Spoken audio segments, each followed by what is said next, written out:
The cameras flashed as she stepped out of the black SUV. Ava Monroe, 32, CEO of a billion-dollar firm, heels striking the marble like a gavel.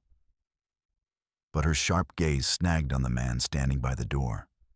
Broad shoulders under a worn jacket, a jaw cut from stone, and eyes that scanned the lobby like a soldier measuring threats. "Your new security detail?" someone whispered. But he wasn't. He was a single dad who'd just come to pick up his son from a janitorial shift. And in that one mistaken moment, their lives collided. Before we dive in, drop a comment with where you're watching from, and don't forget to hit subscribe for more videos like this. Let's begin. The boardroom wasn't supposed to feel like a battlefield, but tonight it did. Ava stormed through the doors, a storm in silk. Every executive's eyes flicked to the man trailing a step behind her, silent, steady. "Who's he?" one of the VPs muttered. Ava didn't answer. Truth was, she didn't know. When her chauffeur had opened the door downstairs, this man had stepped forward, his hand lightly brushing hers to steady her from a near fall. His grip had been warm, strong, protective. Cameras had snapped. Paparazzi had assumed. Her team panicked, and in the chaos, he walked with her as if it was scripted. Now he stood beside her like he belonged. She glanced sideways. His name, she'd later learn, was Ethan Cole. 35. Widower. Single dad. "Stay close," she whispered under her breath. He frowned. "I think there's been a mistake." "Then play along," she cut in sharply, eyes still on the table of wolves circling her deal. Ethan clenched his jaw but didn't move away. Something about her tone. It wasn't arrogance. It was desperation, thinly veiled. And though he had no business here, he stayed. That night, as the meeting spiraled and the board tried to corner Ava into signing a deal that would cut out half her employees, Ethan's voice broke the room. "Excuse me," he said, steady, deep. "But what you're proposing isn't just numbers on a page. It's families, jobs, kids who rely on those paychecks." Every head whipped toward him. Ava froze. This stranger, this janitor's son's father, was speaking like he'd been born at this table, and she couldn't stop looking at him. The silence after Ethan spoke was brutal. You could hear the faint hum of the air conditioner, the click of someone's pen stopping mid-scribble. One of the older executives, Richard Harlow, leaned back in his leather chair and sneered. "And who exactly are you to interrupt this meeting?" Ava's pulse spiked. She could feel her team's panic radiating down the table. Her credibility, already on a knife's edge, was about to shatter. And yet, instead of shutting him down, she turned her head toward Ethan. Her lips curved into a cold, calculated smile. "He's my security," she said smoothly. "And when my security speaks, I listen." Gasps rippled. Richard's smirk faltered. Ethan's eyes flickered to Ava, confusion flashing, but he didn't break character. He straightened, his broad frame casting a shadow over the end of the table. He looked less like a guard and more like a man who had carried weight heavier than any of them would ever know. "Ma'am," another executive said carefully, "with all due respect, maybe your bodyguard shouldn't have input on a billion-dollar merger." "Maybe he should," Ava shot back, her voice like a whip. She leaned forward, steel in her gaze. "Because, unlike some of you, he doesn't seem blinded by greed." That landed. Ethan said nothing, but his presence beside her felt like armor. For the first time in months, Ava didn't feel outnumbered. The meeting dragged on, claws out, voices sharp. When it ended past midnight, Ava's throat was raw from holding her ground. She pushed through the glass doors of the tower into the night, the city buzzing below. And Ethan was still there. "You didn't have to cover for me," he said finally, voice low, rough like gravel.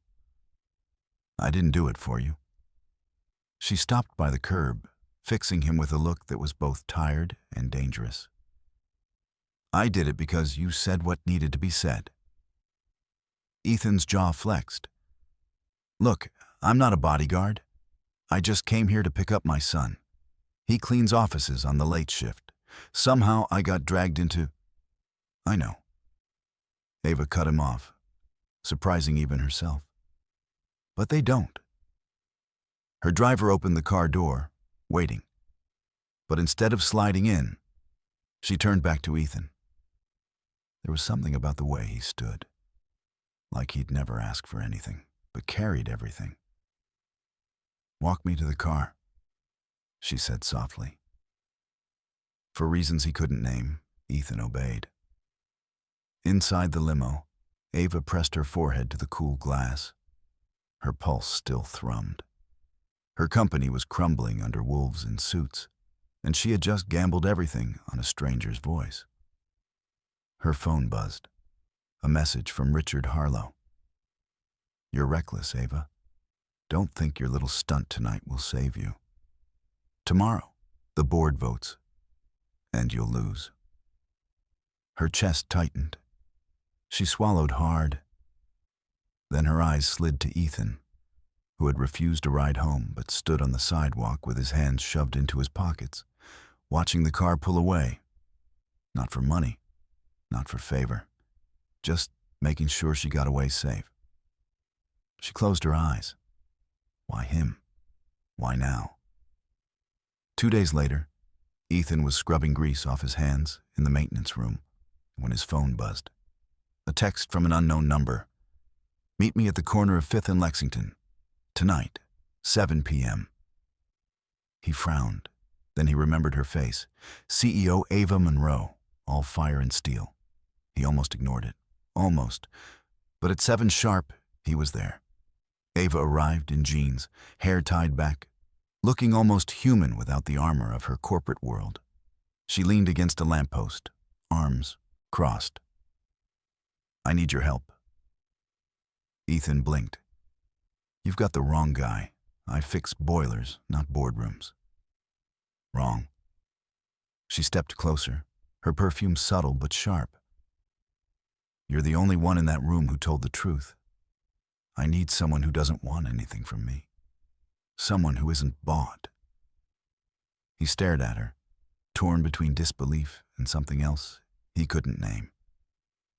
"Why me?" Her voice cracked just slightly. "Because if I lose tomorrow, thousands of people lose their jobs. And I can't do this alone." Ethan exhaled slowly, rubbing the back of his neck. He thought of his son, Jacob, asleep at home with math homework scattered on the kitchen table. He thought of the bills stacked high. He thought of how, just for one night, Ava had looked at him like he mattered. "I'll help," he said finally. "But not because you're a CEO." "Then why?" she asked, searching his face. "Because you're fighting for people who don't even know your name. And that kind of fight, I respect." For the first time, Ava smiled. A real one. Small, fragile. The kind of smile that made Ethan's chest tighten. "Then let's make them regret underestimating us," she whispered. That night, in a quiet diner tucked between shuttered shops, Ava spread papers across the table. Numbers, contracts, hidden clauses. Ethan listened, brow furrowed. "See this?" Ava jabbed a manicured finger at a line of fine print. "If they get me to sign this, they strip pension plans for every factory worker in the Midwest. These people have been with us 20 years. They'll be tossed aside like trash." Ethan leaned over, scanning. His hands were calloused, his shirt cheap, but his mind was sharper than she expected. "You're looking at it wrong," he muttered. He grabbed a pen and circled 3 words buried deep. This clause, if you highlight it tomorrow, you can block them legally. They'll have to back down or face a public lawsuit. Ava blinked. How do you? I read contracts for fun, he said dryly. Then softer. When my wife got sick, every hospital bill came with 20 pages of fine print. If I didn't read every word, they'd have buried me alive in debt. The air shifted. Ava's throat tightened. For the first time, she saw not a bodyguard, not even a janitor's father, but a man who had bled quietly for survival. Ethan, she began, but he shook his head. I'm not looking for pity. Just don't let them destroy more families. Her chest burned. She reached across the table, resting her hand over his for just a second. I won't. Outside, the city roared. Inside, 2 strangers shared silence that felt heavier than words. Tomorrow, everything would change. The next morning, Ava's heels echoed like gunfire down the hallway of the 24th floor. The boardroom was already packed, the air tight with cologne and ambition. Men in tailored suits sat, back smug, waiting for her to crack. And there he was again, Ethan, not in a suit, not pretending to be anyone else this time. Just a man in a clean, pressed shirt, standing by the glass wall. He wasn't supposed to be here. Yet when Ava's eyes met his, something in her spine straightened. Richard Harlow smirked as she took her seat. Miss Monroe, he drawled, shall we finalize the vote? You've fought admirably, but it's time to face reality. Sign the merger. Save yourself the humiliation. Ava slid the stack of contracts toward her. Every executive leaned in, hungry. Cameras from the investor press flickered behind tinted glass. And then Ava's voice sliced the room in half. Before I sign, she said coolly, I'd like to point something out. Richard's smirk twitched. There's nothing you can point out that changes the outcome. That's where you're wrong. Ava picked up the paper, flipping to the buried clause Ethan had circled. She read it aloud, her tones sharp, deliberate. Gasps cut through the air. Some executives sat forward, whispering frantically. If this merger proceeds under these terms, Ava continued, the company is liable for breaching federal labor protections, which means not only would this deal collapse, it could drag every one of you into litigation. Richard's face drained of color. He looked around, but the support he'd had moments ago was crumbling. A woman at the far end of the table hissed, She's right. If this leaks, we're finished.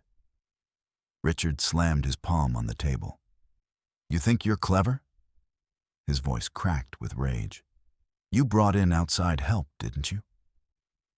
His eyes darted, landing on Ethan. The room followed. Silence fell. Ava's chest tightened. The lie she'd started, the bodyguard story, was seconds from imploding. But Ethan didn't flinch. He stepped forward.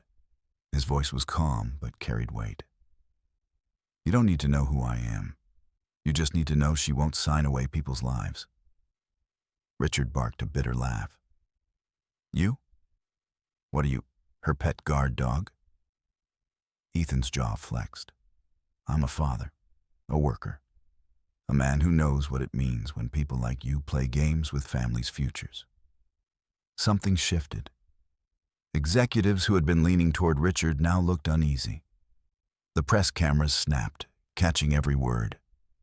Ava's heart pounded, but for the first time she felt the tide turning. Richard sneered, sweat dripping at his temple. You're finished, Ava. You brought shame to this board. No, Ava shot back, rising to her feet, her voice trembling but fierce. The only shame here is men like you who gamble with livelihoods. If you want to take me down, try. but I'll burn this empire to the ground before I let you steal it." The room erupted. Voices, shouts, papers thrown. But in the chaos, Ava felt Ethan's hand brush her elbow, steadying her. "You've already won," he whispered. And she believed him. 2 hours later, outside the building, the city air felt electric. Reporters crowded, flashing questions. Ava pushed past them, exhaustion lining her face. Ethan was beside her, shielding her from the crush. "They're not going to let this go quietly," he murmured. "I know." Her voice cracked, just for him. "I've made enemies I might not survive." "You'll survive," he said firmly, "because you don't quit." Her chest ached. For a moment, she wanted nothing more than to lean into him, to admit how scared she was. But Ava Monroe didn't do weakness, not in public. Instead, she said softly, "Thank you." Ethan studied her, then gave a small nod. "Just promise me something." "What?" "If this war destroys you, don't let it destroy the people counting on you, too." The words pierced deeper than she expected. She swallowed hard, blinking away the sting in her eyes. "I'll try," she whispered. That night, she didn't go home. She showed up at Ethan's apartment instead. It was small, walls lined with secondhand furniture, dishes stacked in the sink. His son Jacob, a skinny 12-year-old with messy hair, blinked up at her in surprise. "Ah, Dad," Jacob asked. "Is that the lady from the news?" Ava forced a smile. "Yes, but you can just call me Ava." Ethan looked almost embarrassed. "Sorry about the mess. Didn't think I'd have company." But Ava didn't see mess. She saw the photo on the fridge of Jacob in a Little League uniform. She saw the stack of unpaid bills half hidden under a cookbook. She saw a life held together by sheer grit. Over dinner, macaroni and cheese, Jacob's favorite, Ava found herself laughing for the first time in weeks. Ethan's dry humor, Jacob's endless curiosity, it chipped at the walls she lived behind. When Jacob excused himself to bed, Ava lingered at the table, her fingers tracing the rim of her glass. "You lied for me today," she said quietly. Ethan met her eyes. Number I stood up for what was right. Her throat tightened. "And if that costs you? Your job? Your reputation?" He shrugged. "Jobs come and go. But if my son learns that money matters more than people, then I failed him." Something broke inside her then. She leaned back, exhaling, her voice barely a whisper. "I don't know how to do this anymore. Every day it feels like I'm fighting alone." "You're not alone," Ethan said simply. The words were dangerous. Too close. Too real. Ava looked at him. Really looked. The tired strength in his eyes. The scars grief had etched into him. And something unspoken pulled between them like a taut string. But before she could answer, Jacob's voice called from the hallway. "Dad." The moment shattered. Ava stood quickly, grabbing her coat. "I should go." Ethan walked her to the door. For a long moment, neither spoke. Finally, he said softly, "Be careful tomorrow." Ava nodded, her heart hammering. Because tomorrow, she knew, feelings wouldn't just be mistaken, they'd be undeniable. The storm hit before sunrise. Not thunder, not rain, but headlines. Monroe CEO under fire. Secret security guard interferes in merger talks. Who is the mystery man beside Ava Monroe? The photos were everywhere. Ava walking out of the boardroom, Ethan at her side, protective, steady. The media framed it as scandal. The board painted it as recklessness. And Richard Harlow, he saw blood in the water. By noon, Ava was summoned. A special session of the board. No warning, no allies. When she arrived, Richard was already at the head of the table, savoring his victory. "Ava Monroe," he said, his grin venomous. "You've embarrassed this company, allowed outsiders into confidential discussions. You've undermined our credibility. Effective immediately." "Effective immediately what?"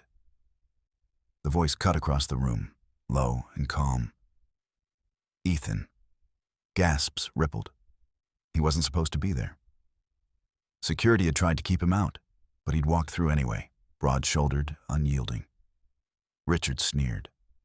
"Ah, the bodyguard. Come to save your boss?" "I'm not her bodyguard," Ethan said evenly. "And she's not just my boss. She's the only person in this room who hasn't sold her soul." The board erupted in outrage. Richard pounded the table. "Get him out!" But Ethan wasn't moving. His eyes locked on Ava's, and for a moment, just a moment, she felt like the ground under her feet was solid again. "Say the word," Ethan murmured to her, quiet enough only she could hear. "I'll leave. But if you want me to stay, I'll stand with you." Ava's throat closed. Every instinct told her to cut him loose, to protect him from the storm she was drowning in. But her heart, the part she buried so deep, refused. "Stay," she whispered. So he did. The battle that followed was brutal. Richard threw accusations like daggers. Ava had compromised integrity, blurred lines between personal and professional. The board demanded she resign. But Ava, fueled by Ethan's steady presence, refused to bow. She tore into their hypocrisy, exposed their schemes, called out the greed they'd tried to bury under fine print. Every word struck harder than the last. And when Richard sneered, "You'll destroy this company," Ethan spoke up, his voice carrying like thunder. "Number you will, because you've forgotten what it means to lead. Leadership isn't about padding your pockets. It's about protecting people who trust you." The room stilled. Executives who'd been silent started shifting, whispering. Richard's power slipped through his fingers. Finally, one board member stood, then another. "I vote we remove Richard from this negotiation, effective immediately." The tide turned. One by one, hands raised. Richard's face twisted, red with fury. "You'll regret this," he spat before storming out, his empire of intimidation collapsing behind him. Ava's knees almost buckled, but Ethan's hand caught her elbow, steady. "You did it," he murmured. Her lips trembled. "Number we did." Outside, the city buzzed with breaking news. Ava Monroe victorious, Richard Harlow disgraced. But inside her chest, the noise faded. All she felt was Ethan's presence beside her. That night, for the first time in months, Ava didn't go home to her penthouse of glass in silence. She went back to the small apartment where Jacob was sprawled on the couch, watching cartoons. When Ava walked in, Jacob grinned. "Dad, your boss is here again." Ava laughed, something warm blooming in her chest. "Not his boss," she said softly. "Just Ava." Dinner was simple, conversation easy. But when Jacob went to bed, Ava lingered again at the kitchen table. "You risked everything for me," she said, her voice unsteady. Ethan leaned back, studying her. "So did you. Guess we're both reckless." She swallowed hard. "I'm not good at this, at letting people in." "I'm not asking you to be perfect," he said quietly. "I'm just asking you not to shut me out." Her chest ached. She thought of the loneliness she'd hidden behind power, the armor she wore every day. And then she thought of the man who'd been mistaken for her bodyguard, but ended up guarding something far more fragile. Her heart. Slowly, Ava reached across the table, her fingers brushing his. "What if this is real?" she whispered. Ethan's gaze didn't waver. Then we stopped pretending.